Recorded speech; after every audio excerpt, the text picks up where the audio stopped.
Hello everybody. In today's video we're going to go over how to change and replace the relay for the coolant fan on a 2010 Dodge Grand Caravan. Reason I'm doing that is I tested it, it's bad. I was sitting in traffic and the heat gauge went over halfway to like 5/8, almost 3/4. So I figured the fan probably wasn't spinning, so when I got home I parked, let it heat up, and the fan never kicked on. So I tested the relay, one of the connections, and found that it's not making the connection to turn the fan on. So we're going to go through how to diagnose that and how to test and then replace that relay.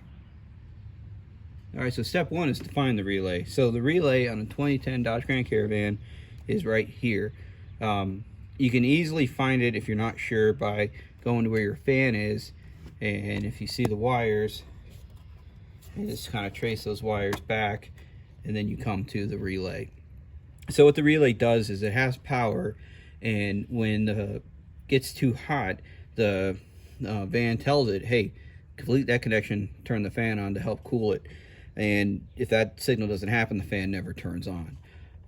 So the first thing we're going to do is disconnect the relay from the electrical. So there's a little tab right here. You just push it in and you pull that down.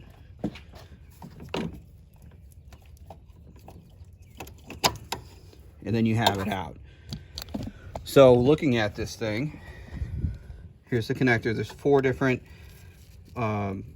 pieces on here, and if you look at the wires, 2 are big, 2 are small. The big ones are the powers, and it completes the circuit. One of them's the power in, the other one runs to the fan, and the other ones are the grounds, and one of them runs over to the computer and tells it to turn the fan on or leave it off.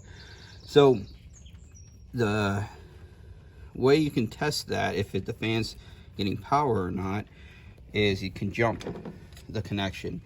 So what I have here is just a little piece of 12 gauge wire, and if you jump between the 2 big wires, which is going to be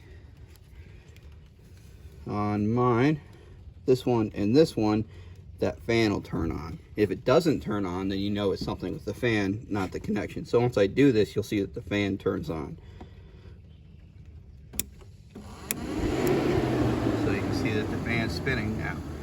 So it's getting juice, it's just something in the relay is telling it not to power the fan. So we're going to replace that relay and then we'll give it a good test.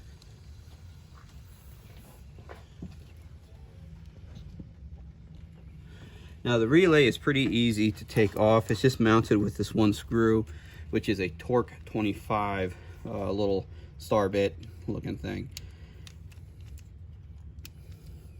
And since it's just the one screw, we can put that on.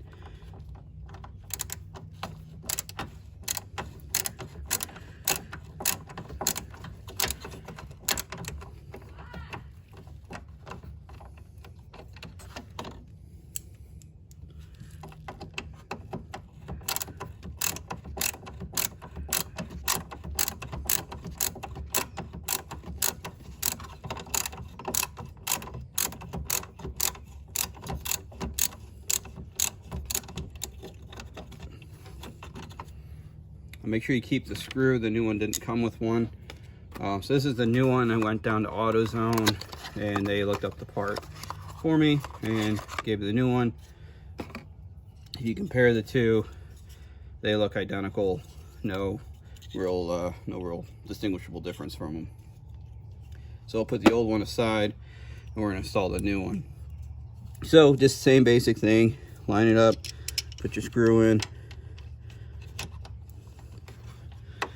and then we'll tighten that down.